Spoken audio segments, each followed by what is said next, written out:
مزید ویڈیوز کے لیے ہمارے چینل ہاؤس آف اسلام کو سبسکرائب کرنا نہ بھولیے۔ شکریہ۔ لله نحمده ونستعينه ونستغفره ونؤمن به ونتوكل عليه ونعوذ بالله من شرور أنفسنا ومن سيئات أعمالنا من يهده الله فلا مضل له ومن يضلله فلا هادي له وأشهد أن لا إله إلا الله وحده لا شريك له وأشهد أن سيدنا وسندنا ونبينا ومولانا محمدا عبده ورسوله صلى الله تعالى عليه وعلى آله وأصحابه وبارك وسلم تسليما كثيرا أما بعد مقصد پر بھی نہیں میرے سفر کرتے رہے اور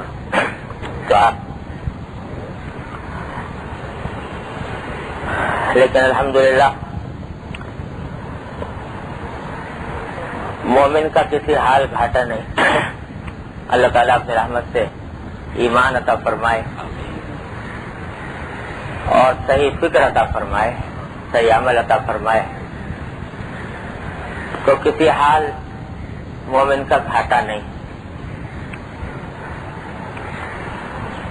جو کام کرے اللہ تبارک و تعالیٰ جس حال میں رکھے اس حال کے مناسب انسان کام کرتا رہے تو سب دین کا حصہ ہے۔ یہ جو ہم قربانی کرتے ہوئے ایک آیت کریمہ پڑھتے ہیں، سنت ہے کہ قربانی کے بعد یہ آیت پڑھی جائے کہ ان صلاتی و نسکی و محیایا و مماتی للہ رب العالمین۔ یہ عجیب و غریب آیت ہے اور اللہ تبارک و تعالیٰ نے قرآن کریم میں حضور اقدس صلی اللہ علیہ وسلم کو حکم دیا ہے کہ قل ان صلاتی و نسکی و محیایا و مماتی للہ رب العالمین، آپ یہ کہیے، یعنی یہ الفاظ زبان سے ادا کیجئے، ان صلاتی و نسکی و محیایا و مماتی للہ رب العالمین، یعنی میری نماز، میری قربانی، نسک قربانی کو بھی کہتے ہیں اور ہر قسم کی عبادت کو بھی کہتے ہیں۔ تو اس کا ترجمہ یوں بھی کر سکتے ہیں کہ میری نماز اور میری قربانی، اور یوں بھی کر سکتے ہیں کہ میری نماز اور میری ہر عبادت اور میرا جینا اور میرا مرنا اللہ رب العالمین کے لیے ہے۔ فرمایا کہ یہ بات کہیے، اور حضور اقدس صلی اللہ علیہ وسلم نے سنت بنا دیا قربانی کے وقت یہ کلمات زبان سے ادا کرنے میں۔ تو یاد یہ دلایا جا رہا ہے کہ ایک مومن کی زندگی کا ہر لمحہ وہ جس حال میں بھی ہو وہ اللہ کے لیے ہونا چاہیے۔ جہاں تک عبادتوں کا تعلق ہے اس کے بارے میں تو یہ بات ہے ہی واضح کہ ہر عبادت اللہ کے لیے ہونی چاہیے۔ یہی معنی ہے اخلاص سے کہ جو بھی کوئی انسان کوئی عبادت انجام دے تو اس کا مقصد ہونا چاہیے اللہ تبارک و تعالیٰ کو راضی کرنا، اللہ تعالیٰ کو کی رضامندی حاصل کرنا، اس کا قرب حاصل کرنا۔ نہ دکھاوا مقصود ہو، نہ نام و نمود مقصود ہو، نہ شہرت مقصود ہو تو اللہ جل جلالہ کی رضا مقصود ہو، اور یہی روح ہے ہر عبادت۔ اخلاص ہے تو چھوٹا سا عمل بھی اللہ تبارک و تعالیٰ کے یہاں بڑے اجر و ثواب کا موجب ہے. اور اللہ بچائے اگر اخلاص نہ ہو تو دیکھنے میں عمل کتنا بھی بڑا نظر آ رہا ہو لیکن اللہ تبارک و تعالیٰ کے ہاں اس کی ایک دمڑی قیمت نہیں. آدمی میں بھی پرسوں عرض کر رہا تھا کہ قربانی جو ہے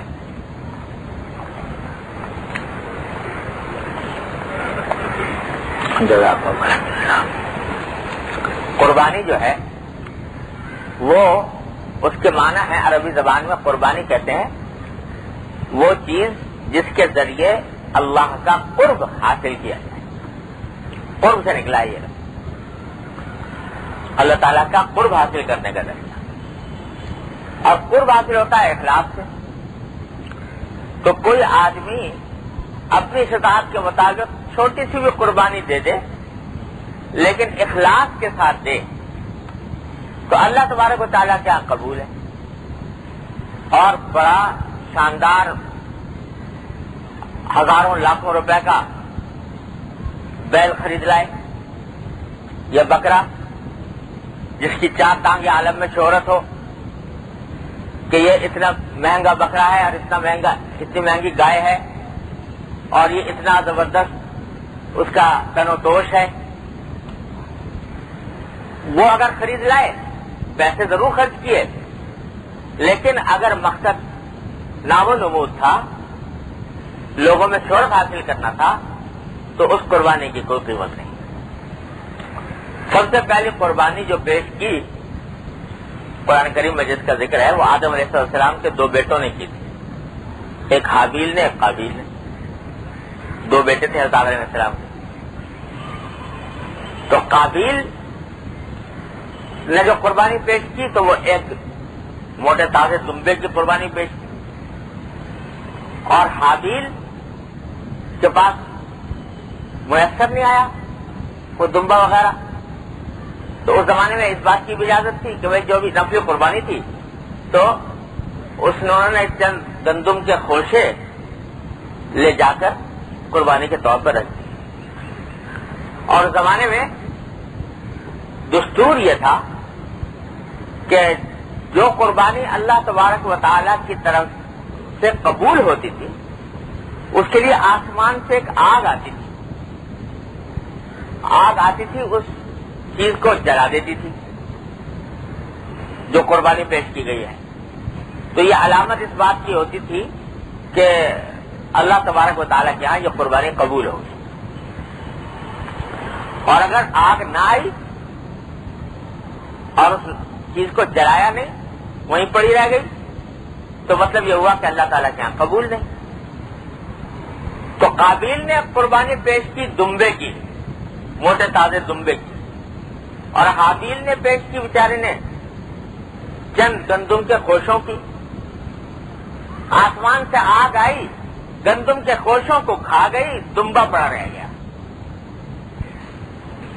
یعنی حابیل کی وہ چھوٹی سی قربانی قبول ہو گئی اور قابیل کی اتنی بڑی قربانی رد ہو گئی. تو قرآن کریم میں اس کا ذکر کیا قربا قربانا فتقبل من احدهما ولم يتقبل من الاخر.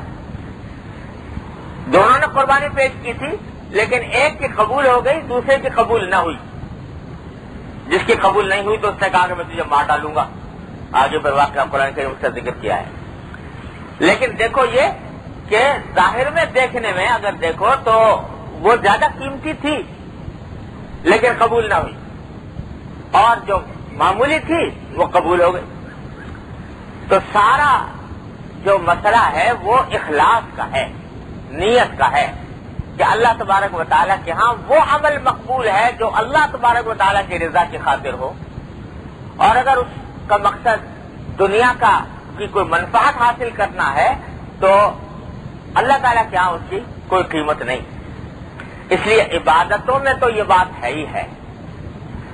آدمی تھوڑا عمل کرے لیکن اللہ کے لیے کرے. 1 روپیہ خرچ کرے صدقے میں لیکن اللہ کے لیے کرے. احسان جتانا مقصود نہ ہو شہرت مقصود نہ ہو تعریف حاصل کرنا مقصد نہ ہو، اللہ کو راضی کرنا مقصد ہو، وہ 1 روپیہ بھی اللہ تبارک و تعالیٰ کے ہاں نہ جانے کتنا عظیم ثواب کا حامل ہوگا۔ اور 1 لاکھ روپیہ خرچ کرے اور مقصد یہ ہو کہ لوگوں میں شہرت ہو جائے تو اس 1 لاکھ کی ایک دمڑی قیمت نہیں۔ عبادتوں میں تو یہ بات ہے ہی ہے، ساری عبادتیں، نماز ہو، روزہ ہو، حج ہو، زکوٰۃ ہو، صدقہ ہو، خیرات ہو، تسبیح ہو، ذکر ہو، تلاوت ہو، ان تمام عبادتوں میں اصل روح اخلاص کی ہے، اللہ تبارک و تعالی للہ رب العالمین، اللہ کے لیے ہونا چاہیے، رب العالمین کے لیے ہونا چاہیے۔ ان صلاتی و نسکی، یہ 2 چیزیں عبادتوں کے بیان کی، تو ان میں تو اخلاص ہے ہی ہے۔ لیکن آگے جو عجیب بات کہی وہ یہ کہ وَمَحْيَايَ وَمَمَاتِي لِلَّهِ رَبِّ الْعَالَمِينَ، میرا جینا مرنا بھی اللہ ہی کے لیے۔ کیا مطلب؟ جینے مرنے سے مراد عبادتوں کا ذکر تو پہلے آ گیا تھا، عبادتوں کے علاوہ زندگی کے اندر جتنے کام ہیں وہ سب اللہ رب العالمین کے لیے ہوں، کھانا بھی اللہ کے لیے ہو، پینا بھی اللہ کے لیے ہو، سونا بھی اللہ کے لیے ہو، جاگنا بھی اللہ کے لیے ہو، کمانا بھی اللہ کے لیے ہو، ہنسنا بولنا بھی اللہ کے لیے ہو۔ یہ ہے معنی محیائے ومماتی للہ رب العالمین۔ کیا معنی؟ کہ صبح سے لے کر شام تک کی، رات تک کی زندگی میں جتنے کام پیش آ رہے ہیں ان میں سے کوئی کام ایسا نہیں ہے جس کو آدمی اچھی نیت کر کے عبادت نہ بنا سکے۔ بظاہر دیکھنے میں وہ کام اپنے نفس کے نظر آ رہے ہیں، لیکن اگر انسان چاہے تو صحیح نیت کر کے اسی کام کو اللہ کے لیے بنا سکتا ہے، اور جب اللہ کے لیے ہو جاتا ہے تو وہ عبادت بن جاتی ہے اور اس کے اوپر اجر و ثواب مرتب ہوتی ہے۔ بھوک لگی ہے اور بھوک کی وجہ سے کھانے کو دل چاہ رہا ہے، بظاہر تو کھانا ایک نفس کے تقاضے کا عمل ہے، لیکن ایک لمحے کے لیے رک جاؤ اور رک کر یہ تصور کرو کہ اللہ تبارک و تعالی نے میرے نفس کا بھی مجھ پر حق رکھا ہے۔ حضور افضل نبی کریم سرور دو عالم صلی اللہ علیہ وسلم نے فرمایا کہ ان لنفسک علیک حقا، تمہارے نفس کا بھی تم پر حق ہے، اور اس نفس کا حق یہ ہے کہ اس کو اس کے مناسب غذا فراہم کی جائے، کیونکہ یہ نفس جو ہے نا یہ میرا نہیں ہے، میری ملکیت نہیں ہے، یہ بھی آتا ہے کسی دینے والے کی، اس کی ملکیت ہے، لہذا میرے پاس امانت ہے، یہ سر سے لے کر پاؤں تک کا وجود یہ میرے پاس امانت ہے کسی دینے والے کی۔ اس امانت کا حق یہ ہے کہ اس کے مناسب غذا فراہم کی جائے، اس لیے فراہم کی جائے تاکہ اس کے اندر اللہ کی بندگی کی طاقت پیدا ہو۔ چنانچہ اگر کوئی شخص بھوک لگے اور کھانا موجود ہو اور نہ کھائے اور بھوکا رہے مسلسل، اور اسی بھوک کی حالت میں اس کا انتقال ہو جائے بھوک کی وجہ سے، حرام موت مرا، حرام موت مرا۔ یہ جو بھوک ہڑتال کا قصہ چلا ہے نا ہمارے معاشرے میں، ہمارے یہاں ہر چیز جو ہے وہ کئی دوسروں سے درآمد کی جاتی ہے، تو احتجاج کے طریقے بھی دوسروں سے درآمد کیے گئے۔ بھوک ہڑتال جو ہے کہ یہ ہم نہیں کھائیں گے یہاں تک کہ ہمیں موت آ جائے، مرتے دم تک نہیں کھائیں گے، تو اس لیے کہ اپنی جان کو اپنی ملکیت سمجھ رکھا ہے، ہم اس جان کے ساتھ جو چاہے معاملہ کریں، چاہے اس کو بھوکا رکھیں چاہے اس کو خوب کھلائیں، اپنی ملکیت سمجھ رکھا ہے، لہذا بھوک ہڑتال کر دی، اور اس بھوک ہڑتال کے اندر اگر موت آ گئی تو بڑا شہید اعظم قرار پایا، شہید ملت، قرار پایا کہ اس نے اپنے حقوق کی جنگ لڑتے ہوئے اور اپنی جان دے دی بھوک ہڑتال کر کے، اور یہ پتہ نہیں کہ حرام موت مرا، کیونکہ اللہ کا حکم یہ تھا، اللہ تبارک و تعالیٰ کا حکم یہ تھا کہ ہم نے تمہیں یہ نفس تمہیں امانت کے طور پر عطا کیا ہے، اس کے کچھ حقوق ہیں، ان لنفسک علیک حقا یا ایھا الرسول کلوا من الطیبات واعملوا صالحا، ہم نے اس لیے دیا ہے کہ اچھے سے اچھا اس کو کھلاؤ لیکن اچھے سے اچھا کام بھی کراؤ اس کو۔ اے رسولو، اللہ تعالیٰ کا حکم ہے، اے رسولو کلوا من الطیبات، ہم نے جو اچھی اچھی چیزیں پیدا کی ہیں وہ کھاؤ، اور واعملوا صالحا، اور نیک کام کرو، اچھے کام کرو۔ یہ تمہیں اس لیے دیا تھا، اس لیے نہیں دیا تھا کہ اس کو بھوکا مار دو۔ تو اس واسطے یہ تصور کہ یہ نفس میری ملکیت ہے، یہ غلط۔ تو جب جب بھوکا رکھنے کی جان بوجھ کر بھوکا رکھ کر اگر مارنا حرام ہے تو کیا مطلب ہوا اس کا کہ کھلانا واجب ہے؟ جب ضرورت ہو تو کھلانا اس نفس کو واجب ہے، فرض ہے۔ تو اب یہ نیت کرو کہ جو میں کھلا رہا ہوں یہ اللہ تبارک و تعالیٰ کے عائد کیے ہوئے فریضے کی وجہ سے اس کو کھلا رہا ہوں۔ جب اللہ کے حکم کی اطاعت میں کھلاؤ گے تو وہ عمل کیا بنا؟ اللہ کے لیے ہوا، للہ رب العالمین، اللہ کے لیے ہے جو رب العالمین، اور جب اللہ کے لیے ہوا تو اس کے اوپر اجر و ثواب ہے۔ یہ نیت بھی کرو کہ جناب محمد رسول اللہ صلی اللہ علیہ وسلم بھی کھانا تناول فرماتے تھے، یہاں تک کہ اعتراض کرنے والوں نے کر دیا کہ یہ کیسا پیغمبر ہے کہ جو ہماری طرح کھانا کھاتا ہے اور ہماری طرح بازاروں میں چلتا ہے؟ قرآن شریف میں ہے، کیا اعتراض کیا؟ وہ سمجھتے تھے کہ پیغمبر کوئی فرشتہ نازل ہوگا آسمان سے جس کو کھانے کی ضرورت نہیں ہوگی، حالانکہ پیغمبر تو بھیجا جا رہا ہے اس لیے کہ تاکہ تمہیں میں سے اٹھا کر بتایا جا رہا ہے کہ یہ کوئی اور مخلوق نہیں ہے، یہ تمہیں میں سے ہے، اور جیسی خواہشات اور حاجتیں تمہاری ہیں ویسی اس کی بھی ہیں، اور اس کے لحاظ سے یہ کھانا بھی کھاتا ہے۔ تو اس لحاظ سے اگر دیکھو تو کھانا کھانا سنت ہوا جناب رسول اللہ صلی اللہ علیہ وسلم۔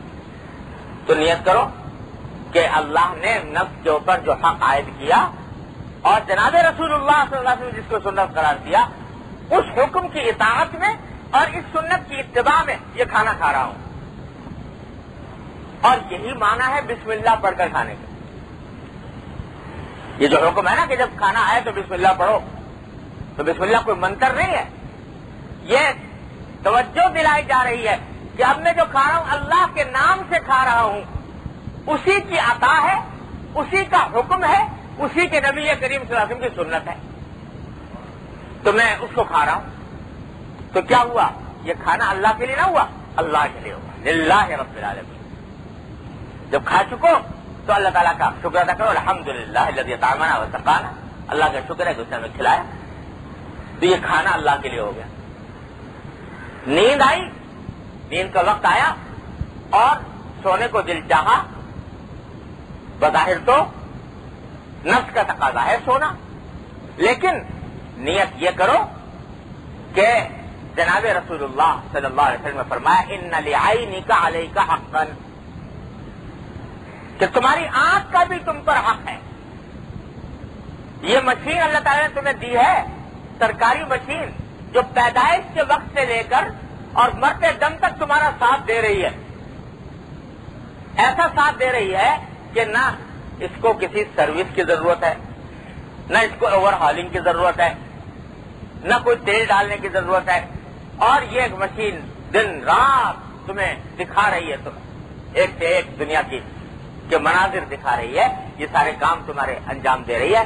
اس کا حق یہ ہے کہ تھوڑا آرام بھی دو اس کو۔ ان لعینک علیک حقا، تمہاری آنکھ کا بھی حق، یہ حضور اقدس صلی اللہ علیہ وسلم کا ارشاد ہے۔ اور ان صحابی سے فرمایا تھا جو ساری رات عبادت میں کھڑے رہتے تھے، سوتے نہیں تھے، تو آپ نے فرمایا کہ نہیں، ایسا مت کرو کہ ساری رات کھڑے رہو، تمہاری آنکھ کا بھی تم پر حق ہے، لہٰذا اس کو سلاؤ بھی۔ تو نیت یہ کرو کہ حضور اقدس صلی اللہ علیہ وسلم نے فرمایا تھا عبداللہ بن عمر رضی اللہ تعالیٰ عنہ سے کہ جاگنا، مسلسل جاگنا ٹھیک نہیں، بلکہ تمہاری آنکھ کا حق ہے تو میں یہ آنکھ کا حق ادا کر رہا ہوں۔ روزی کمانے کے لیے نکلے، بظاہر تو پیسے کما رہے، لیکن نیت یہ کرو کہ اللہ تبارک و تعالیٰ نے جو نفس کا حق رکھا ہے، بیوی بچوں کا حق رکھا ہے، اس کے لیے ضروری ہے کہ آدمی کوئی کسب معاش کرے۔ اور حدیث میں سرکار دو عالم صلی اللہ علیہ وسلم نے فرمایا کہ فرائض نماز وغیرہ کے فرائض کے بعد سب سے بڑا فریضہ حلال رزق کا کمانا ہے، یہ نیت کر لو۔ تو صبح سے شام تک کی زندگی میں کوئی کام ایسا نہیں ہے جس کو صحیح نیت کر کے اللہ کے لیے نہ بنایا جاتا، اس لیے کہا جا رہا ہے محیایا و مماتی للہ رب العالمین، میری زندگی بھی اللہ کے لیے اور میری موت بھی اللہ کے لیے۔ موت اللہ کے لیے کیسے؟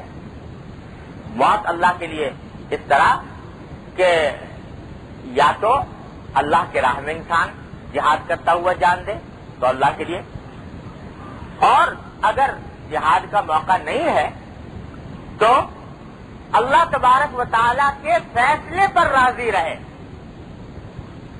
کہ جب بھی اللہ تعالیٰ میرے حق میں بہتر سمجھیں گے اس وقت مجھے موت عطا فرمائیں گے۔ موت کی تمنا دعا کرنے سے تو منع کیا گیا، موت کی تمنا مت کرو، لیکن اس کی جگہ حضور اقدس صلی اللہ علیہ وسلم نے یہ دعا تلقین فرمائی کہ اللہم احینی ما علمت الحیات خیرا لی وتوفنی اذا علمت الوفاۃ خیرا لی، اے اللہ جب تک میرے حق میں زندگی بہتر ہے مجھے زندہ رکھ، اور جب میرے حق میں وفات اور موت بہتر ہو جائے تو اے اللہ مجھے موت دے۔ تو جب آدمی نے اپنی زندگی اور موت حوالے کر دی اللہ تبارک و تعالیٰ کے، تو جینا بھی اللہ کے لیے ہوا اور مرنا بھی اللہ کے لیے ہوا۔ یہ معنی ہے ان صلاتی و نسکی و محیایا و مماتی للہ رب العالمین، جو کچھ بھی میں زندگی میں کر رہا ہوں وہ سب اللہ کے لیے۔ ایک مرتبہ اس کا ارادہ کر کے مشق کرنے کی ضرورت ہے کہ زندگی کے ہر کام میں اللہ کو راضی کرنے کی نیت کرو، ہر کام میں۔ کوئی کام ایسا نہیں ہے جس میں اللہ تعالیٰ کی رضامندی، اس کا نتیجہ یہ ہے کہ مومن کا کسی حال گھاٹا نہیں۔ اگر اس کو خوشی میسر آتی ہے اللہ تعالیٰ کا شکر ادا کرتا ہے، وہ شکر عبادت۔ اگر اس کو غم پیش آتا ہے اس غم پر صبر کرتا ہے اور کہتا ہے انا للہ و انا الیہ راجعون، اور اللہ تبارک و تعالیٰ کے فیصلے اور مشیت پر سر تسلیم خم کر دیتا ہے، تو فرمایا انما یوفی الصابرون اجرهم بغیر حساب، اسی کا نام صبر ہے۔ صبر کرنے والوں کو ان کا اجر بے حساب دیا جائے۔ یہ بے حساب کون کہہ رہا ہے؟ اللہ جل جلالہ، بے حساب اجر تمہیں دیں گے، تو کسی حال گھاٹا نہیں۔ تو اسی لیے کہا کہ فراق و وصل سے باشد رضائے دوست طلب، فراق و وصل سے باشد رضائے دوست طلب، کہ ہے باشد از دو غیر او تمنا ہے، کہ اللہ تبارک و تعالی سے بس ان کی رضا مانگو۔ فراق اور وصل یعنی ملنا اور جدائی، یہ کوئی حقیقت نہیں، اس کی کوئی حقیقت نہیں، اس سے کچھ فرق نہیں پڑتا۔ رضائے دوست طلب، دوست کی رضامندی، دوست سے یہ نہیں کہ ہر وقت دوست جو ہے وہ پاس ہی رہے، نہیں، وہ چاہے پاس رہے چاہے دور رہے، لیکن مانگو اس کی رضا، اس کی رضامندی۔ اگر دور رہنے کے باوجود اس کی رضا حاصل ہے، مقصد حاصل کہ ہے باشد و غیر او تمنا ہے۔ میں نے شاید پہلے آپ کو واقعہ سنایا تھا، حضرت معاذ بن جبل رضی اللہ تعالیٰ عنہ مشہور صحابی ہیں اور بڑے لاڈلے صحابی، حضور اقدس صلی اللہ علیہ وسلم کے لاڈلے صحابی۔ ہر صحابی کے ساتھ سرکار دو عالم صلی اللہ علیہ وسلم کا معاملہ جدا تھا۔ ہر گلیرا رنگ و بوئے دیگر. یہ حضرت معاذ جو تھے یہ بڑے لاڈلے صحابی تھے. یہ ایسے ہیں کہ حضور اقدس صلی اللہ علیہ وسلم ان سے اپنے دل کی ہر بات فرما دیتے تھے. ڈانٹا بھی کبھی کبھی حضرت معاذ کو اور محبت کی باتیں بھی کی. جب تقریباً سن 9 ہجری کا واقعہ ہے، یہ وفات سے تقریباً 1.5 سال پہلے، کہ اچانک دین کے مصلحت کا تقاضا یہ ہوا کہ ان کو یمن بھیج دیا جائے. یمن فتح ہو گیا تھا اور وہاں پر کسی حاکم کی ضرورت تھی، اور ایسے شخص کی ضرورت تھی جو حکومت بھی کرے اور لوگوں کی تعلیم و تربیت کا بھی فریضہ انجام دے. پہلے زمانے میں حاکم جو ہوتے تھے وہ ساتھ ساتھ معلم اور مربی بھی ہوتے تھے، دوسروں کی تعلیم و تربیت بھی کرتے تھے. تو حضور اقدس صلی اللہ علیہ وسلم کی نگاہ انتخاب حضرت معاذ بن جبل پر پڑی، ان کو بھیج. اب تھے بڑے محبوب صحابی، بلکہ لاڈلے صاحب، لیکن دین کی مصلحت کا تقاضا یہ تھا کہ ان کو یمن بھیج دیا جائے. چنانچہ دین کی مصلحت ہر چیز پر مقدم تھی، اللہ تبارک و تعالیٰ کی رضامندی ہر چیز پر مقدم تھی. کہہ دیا جاؤ یمن جاؤ، اور اس شان سے بھیجا کہ جب جانے لگے مدینہ منورہ سے روانہ ہوئے تو حضرت معاذ بن جبل رضی اللہ عنہ گھوڑے پر سوار، گھوڑے پر اس زمانے سفر ہوا کرتے. تو حضور اقدس صلی اللہ علیہ وسلم ان کو پہنچانے کے لیے کچھ دور تک ان کے ساتھ چلے. اس طرح چلے کہ معاذ بن جبل رضی اللہ عنہ گھوڑے پر سوار ہیں اور سرکار دو عالم صلی اللہ علیہ وسلم نے ان کے گھوڑے کی باغ تھامی ہوئی اور آگے لے کر چل رہے. اس طرح لے کر چل رہے. اس وقت ساتھ ہی سرکار دو عالم صلی اللہ علیہ وسلم کو بذریعہ وحی یہ بھی معلوم ہو گیا تھا کہ اب میری زندگی کے 1.5 سال ہی باقی ہے اور اس کے بعد مجھے اپنے اللہ کے پاس جانا ہے، اور ان کو بھیجنے سے یمن تو جلدی واپسی کی کوئی توقع نہیں تھی. لہذا حضور اقدس صلی اللہ علیہ وسلم چلتے چلتے حضرت معاذ سے کہا کہ اے معاذ، شاید یہ میری اور تمہاری آخری ملاقات، اور اس کے بعد تم جب آؤ تو تم مجھے نہ دیکھ سکو اور میری قبر پر آؤ. حضرت معاذ اتنے جانثار صحابی اب تک خدا جانے کس طرح ضبط کر رہے ہوں گے جب سرکار دو عالم صلی اللہ علیہ وسلم نے یہ جملہ ارشاد فرمایا کہ اے معاذ، شاید اس کے بعد تم مجھے نہ دیکھ سکو، تو نہ جانے اندر سے جو غم اور صدمے کا لاوا تھا جس کو کسی طرح بمشکل ضبط کیا ہوا تھا وہ ایک دم سے پھوٹ پڑا اور حضرت معاذ کی آنکھوں سے آنسو جاری ہو گئے، رونے لگے کہ آخر دیدار کر رہے ہیں نبی کریم صلی اللہ علیہ وسلم کا. سرکار دو عالم صلی اللہ علیہ وسلم نے کے مبارک آنکھوں کے اندر بھی آنسو آنے لگے تو آپ نے منہ پھیر لیا، آبادی کی طرف منہ پھیر لیا اور منہ پھیر کر ایک جملہ ارشاد فرمایا کہ اے معاذ، تم اگر سے جا رہے ہو، میرے پاس سے واپس جا رہے ہو، لیکن یاد رکھو کہ جو شخص میری سنت پر عمل کرنے والا ہے وہ مجھ سے ہر وقت قریب، اور جو میری سنت پر عمل کرنے والا نہیں ہے وہ مجھ سے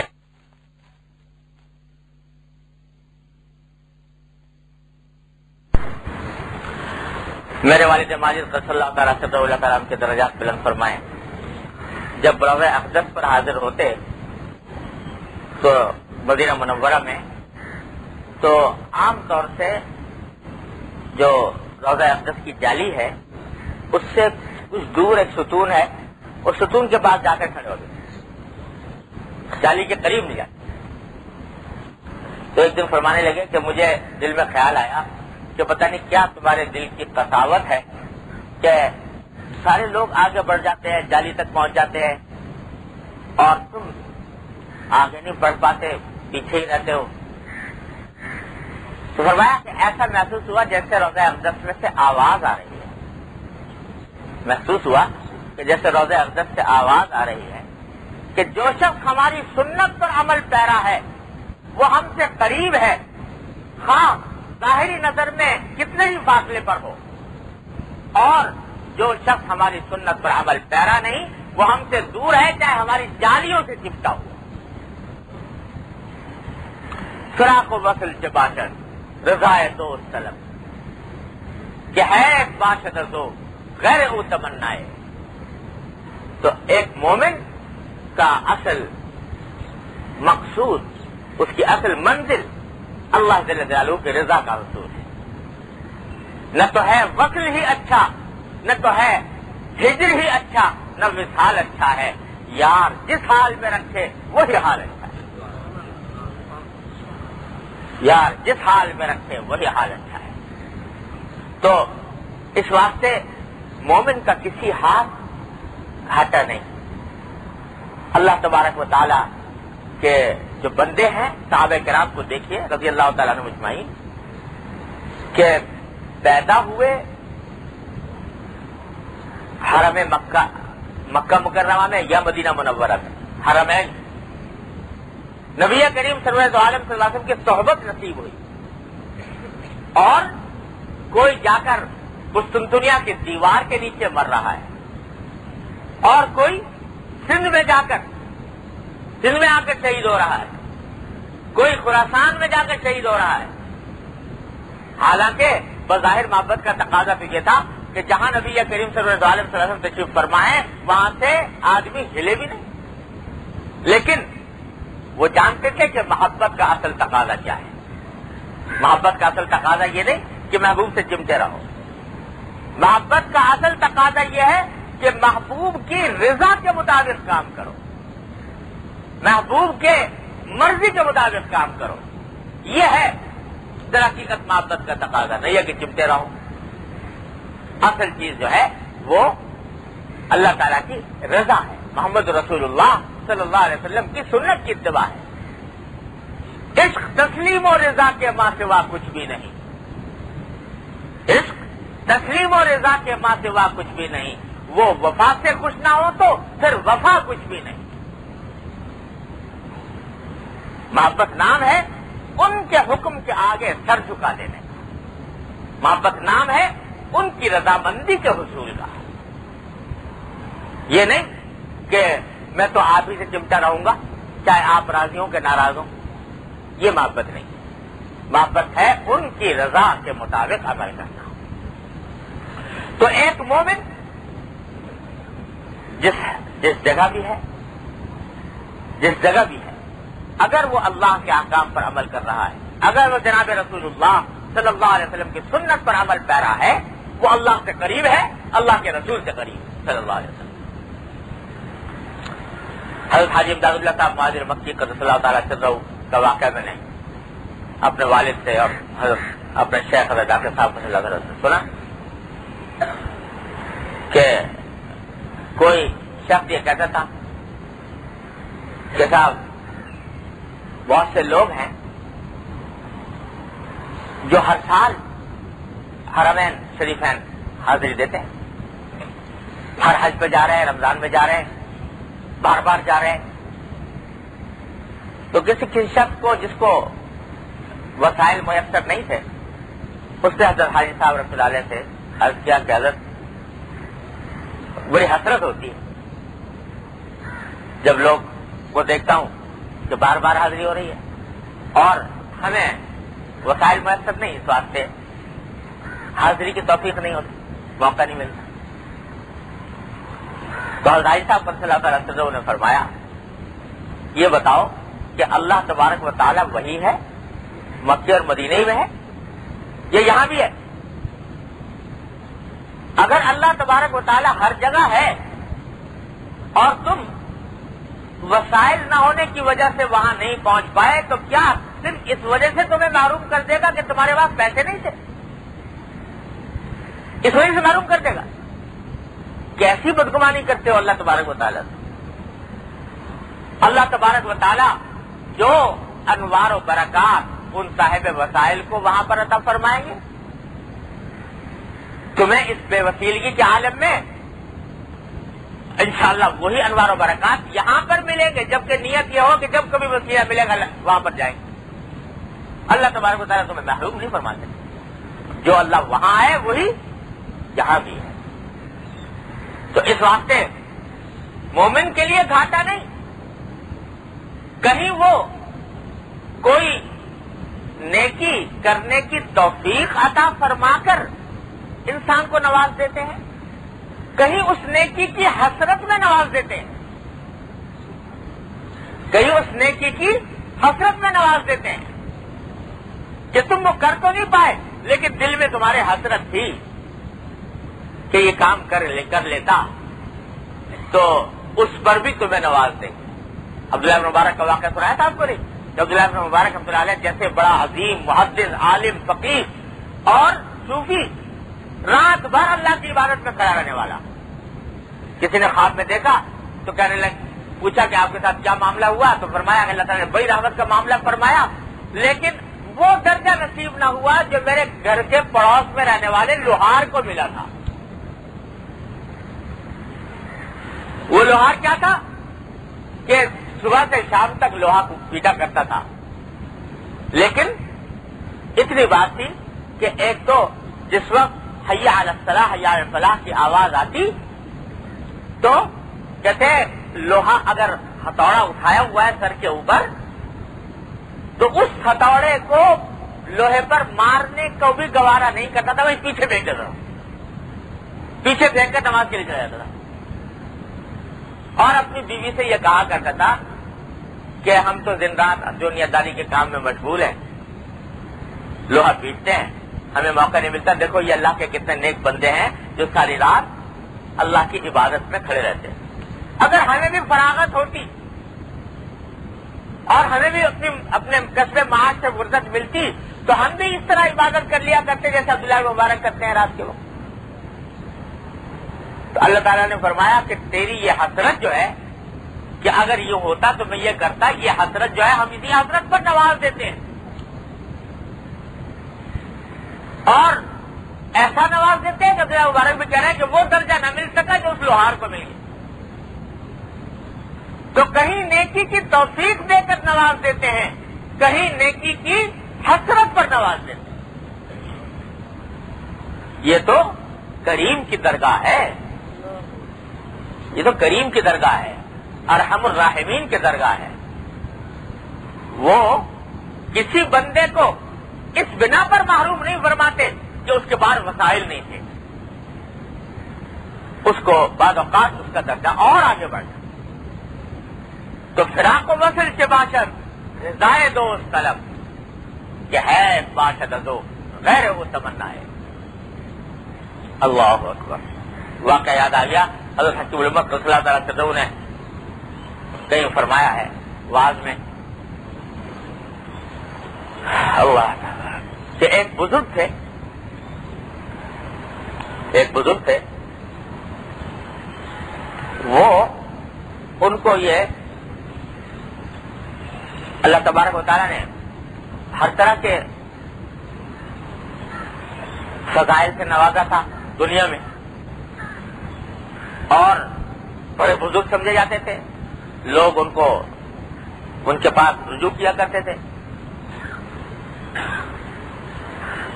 آخر عمر میں انہوں نے سوچا کہ مدینہ منورہ چلا جاؤں تاکہ موت آئے تو مدینہ منورہ میں آئے اور جنت البقیع کی مٹی نصیب ہو جائے۔ ہر مسلمان کی خواہش ہوتی جنت البقیع کی مٹی نصیب ہو جائے۔ چلے گئے، وہاں جا کے مقیم ہو گئے، انتقال ہوا، انتقال کے بعد جنت البقیع میں دفن کر دیا گیا۔ ان کی بظاہر جو آرزو تھی پوری ہو گئی۔ کچھ دنوں کے بعد خدا نے کیا ضرورت پیش آئی کہ جس جگہ دفن کے جنت البقیع میں تو ہر وقت بہت سارے مردے دفن ہوتے رہتے ہیں، تو ایک دفن ہوا، کل کو پھر دوبارہ اسی جگہ دوسرا، دفن کر دیا جاتا ہے. تو جس جگہ اس بزرگ کو دفن کیا گیا تھا کسی وجہ سے ضرورت پیش آئی اس جگہ کو کھودنے کی. کھود کے دیکھا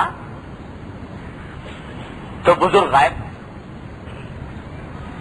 اور ان کی جگہ ایک یورپین عورت پڑی ہوئی ہے اسی جگہ پر. لوگ بڑے حیران پریشان ہوئے کیا قصہ ہے. مجمع لگ گیا دیکھنے کے لیے. جب مجمع نے دیکھا تو اس میں ایک شخص ایسا تھا جو کچھ عرصے فرانس میں رہ کے آیا تھا. تو اس نے کہا کہ یہ تو عورت میں اس کو پہچانتا ہوں جو یہ پڑی ہوئی ہے, یہ پیرس میں تھی اور مسلمان ہو گئی تھی, یہ تو وہ عورت ہے. لوگوں نے کہا ہم نے تو یہاں اس جگہ ان بزرگ کو دفن کیا تھا. تو اب تحقیق کی گئی یہ کیا قصہ ہوا. تو کسی نے جا کے ان کی بیوی سے پوچھا کہ بھئی ان کو تو ہم آپ بزرگ کو دفن کر کے گئے تھے یہاں پر, پتہ نہیں خدا نے کیا قصہ ہوا. تو کوئی ایسی خاص بات تو نہیں ہے جس کی وجہ سے اللہ تعالیٰ نے ان کو یہاں دفن ہونے کی فضیلت سے محروم کیا. تو نے کہا بہت, ویسے تو وہ بزرگ آدمی تھے, نیک آدمی تھے, البتہ ایک بات تھی کہ کبھی کبھی یہ کہا کرتے تھے کہ اسلام میں اور تو ساری باتیں بہت اچھی ہیں لیکن یہ جو غسل جنابت کی پابندی ہے یہ بڑی کٹھن ہے, اور عیسائی مذہب میں یہ بات اچھی ہے کہ اس میں غسل جنابت فرض نہیں. عیسائی مذہب میں غسل جنابت فرض نہیں ہے, یہ بات عیسائی مذہب کی اچھی ہے. اسلام میں جو یہ پابندی ہے یہ بڑی کٹھن ہے, یہ کہا کرتے ہیں. اس عورت کے جسے ماں پایا گیا اور جس آدمی نے پہچانا تھا تو اس نے بتلایا کہ یہ ایک عورت تھی, میں پیرس میں رہتا تھا تو وہاں مسلمان ہو گئی تھی, اور مسلمان ہونے کے بعد یہ کثرت سے کہا کرتی تھی کہ کاش کوئی صورت ایسی ہو جائے کہ میں مدینہ منورہ میں جا کے مروں, جنت البقیع میں جا کے میں دفن ہوں. تو اللہ تبارک و تعالیٰ نے دفن کے بعد بھی اس عورت کی حسرت کو اللہ تبارک و تعالیٰ نے اس طریقے سے پورا کیا کہ یہ اندر سے تبدیلی فرما دی, کوئی وہاں جا کر دفن ہو.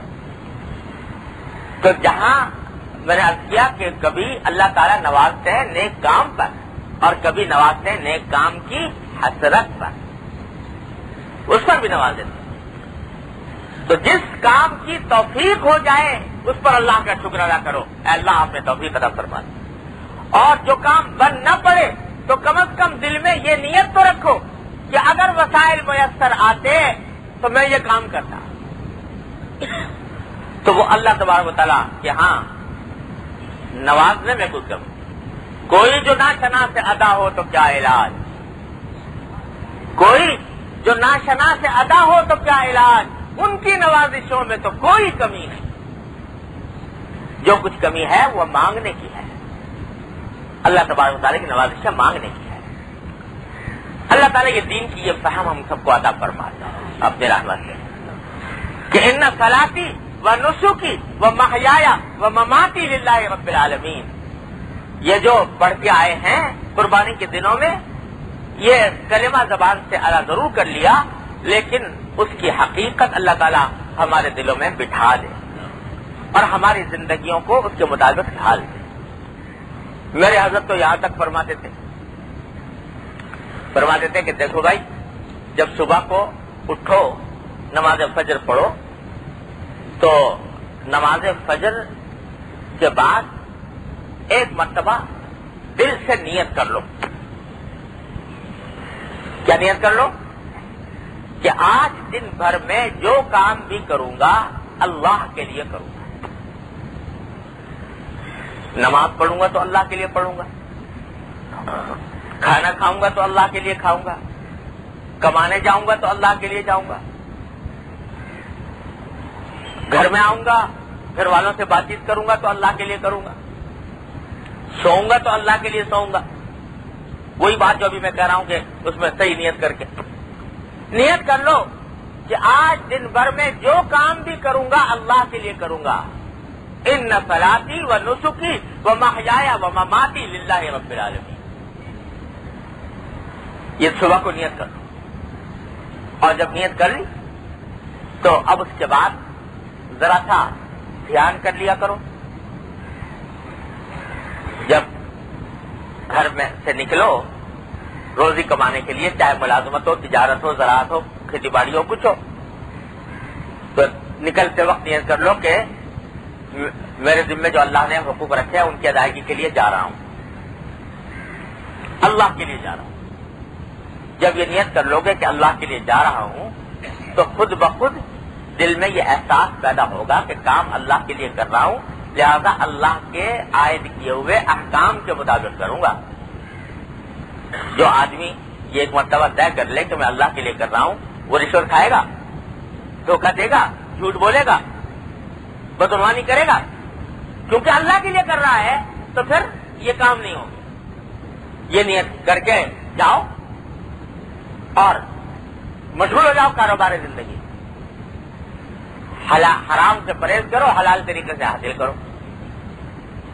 واپس آ جاؤ, گھر میں آؤ, تو گھر میں جب داخل ہو تو داخل ہونے سے پہلے نیت کر لو, ارادہ کر لو کہ میں نے آج صبح عہد کیا تھا, اب جو گھر میں جاؤں گا تو گھر والے ملیں گے, ان سے بات چیت کروں گا, ان کے ساتھ ہنسوں گا, بولوں گا, تو اللہ کے لیے کروں گا, کیونکہ اللہ نے میرے اوپر یہ حقوق عائد کیے. بچہ کھیلتا ہوا اچھا لگے گا, اٹھاؤں گا, لیکن اس لیے اٹھاؤں گا کہ جناب رسول اللہ صلی اللہ علیہ وسلم بچوں سے محبت فرماتے, ان کی سنت کی اتباع میں کروں. بیوی سے بات کروں گا تو نبی کریم صلی اللہ علیہ وسلم کی سنت کی اتباع میں کروں گا کہ آپ بیوی کے ساتھ حسن سلوک کا آپ نے حکم دیا اور آپ ان کے ساتھ خوشخبری سے پیش آتے. ہر کام کے لیے دھیان کر لو. سارا دن میں رات کے وقت میں جائزہ لے لو کہ صبح میں نے ارادہ کیا تھا کہ ہر کام اللہ کے لیے کروں گا, تو واقعی اللہ کے لیے ہوا کہ نہیں ہوا. جتنے ہوئے اس پر اللہ کا شکر ادا کرو. اللہ آپ کا شکر ہے کہ آپ نے یہ توفیق ادا فرمائی. اور جو نہیں ہو پائے تو ان کے بارے میں استغفار کر لو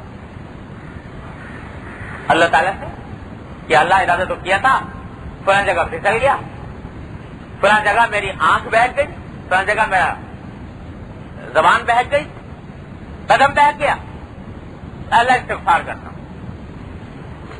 جب استغفار کرو گے, توبہ کرو گے, تو بظاہر تو گناہ ہوا تھا, جبھی تو استغفار کی نوبت آئی.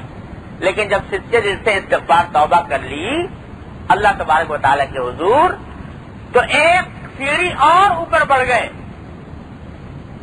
ایک سیڑھی اور بڑھ گئے. کیوں؟ اس واسطے کہ اس موقع پر استغفار اور توبہ کرنے کے بعد, استغفار توبہ کے معنی ہی یہ ہے کہ دل میں ندامت پیدا ہوئی, شرمندگی پیدا ہوئی, اللہ کے سامنے شکستگی پیدا ہوئی.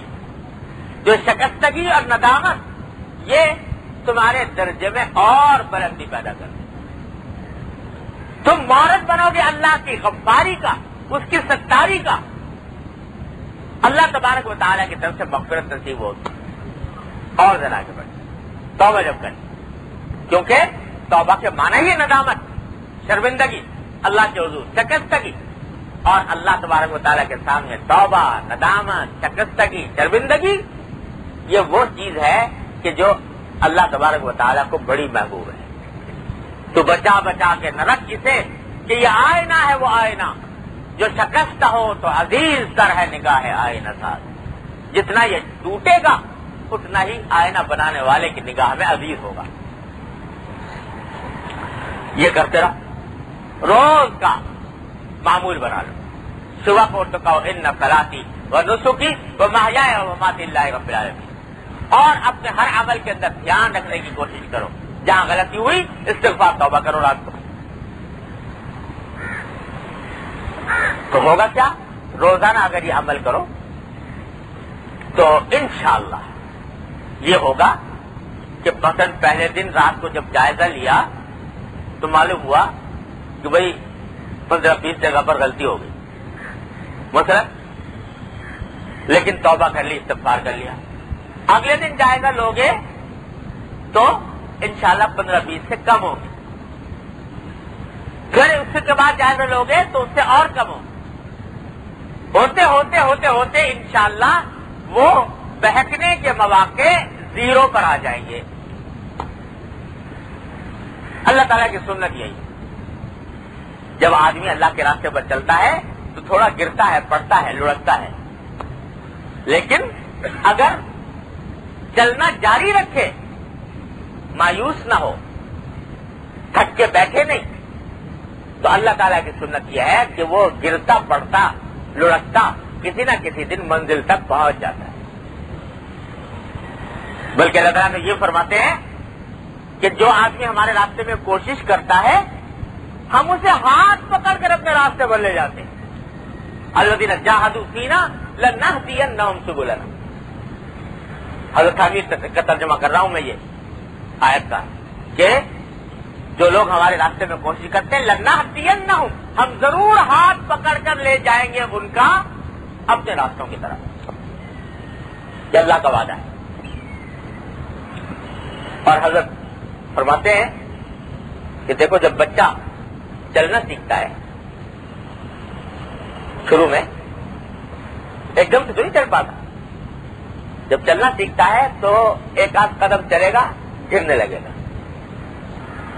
تو ماں باپ جو ہے اس کو چلنا سکھانے کے لیے کہتے ہیں آؤ بیٹا، دور کھڑے ہو کر، شروع میں وہ ڈرتا ہے، لیکن ایک آدھ قدم چلا، چل کر گرنے لگا تو ماں باپ گرنے نہیں دیتے، آگے بڑھ کر پکڑ لیتے ہیں اور گرنے سے اس کو بچا لیتے ہیں۔ تو جب ماں باپ یہ کرتے ہیں تو ارحم الراحمین چھوڑ دے گا تم کو گرتے پر؟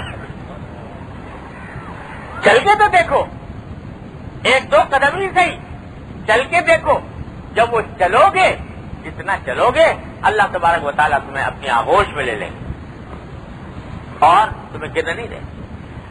تو روزانہ کا معمول بنا، ان صلاتی و نسکی و محیای و مماتی للہ رب العالمین، یہ صرف قربانی میں پڑھنے کی نہیں ہے، یہ زندگی بھر کا معمول بنانے کی چیز ہے۔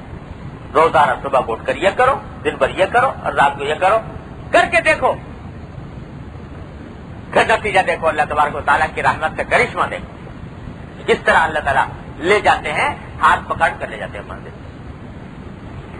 آج کھولی جو کتاب دوسری حدیث پڑھنے کے لیے، لیکن یہ بات لمبی ہو گئی، لیکن ہے کام کی بات، ہے نہیں کام کی۔ اللہ تعالیٰ اپنی رحمت سے، اپنے فضل و کرم سے ہم سب کو اس پر عمل کرنے کی توفیق عطا فرما دے۔ یہ کرنے کی توفیق ہو جائے اللہ تعالیٰ کی طرف سے تو سمجھو کہ بیڑا پار ہی ہو جائے، اور اللہ تعالیٰ کی رحمت سے امید ہے کہ بیڑا پار کر ہی دیں گے، جب تک ان کا دامن تھامے ہوئے ہو انسان، ان کی چوکھٹ تھامے ہوئے ہو، اس کو چھوڑے نہیں، گرے پڑے، ٹھوکر کھائے، بہکے بھٹکے، لیکن ان کی چوکھٹ نہ چھوڑے تو انشاءاللہ پہنچ ہی جائے گا۔ ان صلاتی و نسکی و محیای و مماتی للہ رب العالمین۔ اللہ تعالیٰ مجھے آپ کو سب کو اس کی توفیق عطا فرمائے۔ اللہم صلی علی سیدنا مولانا محمد وعلی آل محمد کما صلیت علی ابراہیم وعلی آل ابراہیم انک حمید مجید۔ ربنا ظلمنا انفسنا وان لم تغفر لنا وترحمنا لنكونن من الخاسرين۔ ربنا ظلمنا انفسنا وان لم تغفر لنا وترحمنا لنكونن من الخاسرين۔ ربنا آتنا في الدنيا حسنة وفي الآخرة حسنة وقنا عذاب النار۔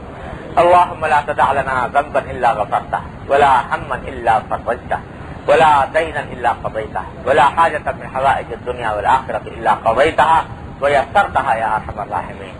یا ارحم الراحمین، اپنے فضل و کرم سے۔ مزید ویڈیوز کے لیے ہمارے چینل ہاؤس آف اسلام کو سبسکرائب کرنا نہ بھولیں۔ شکریہ۔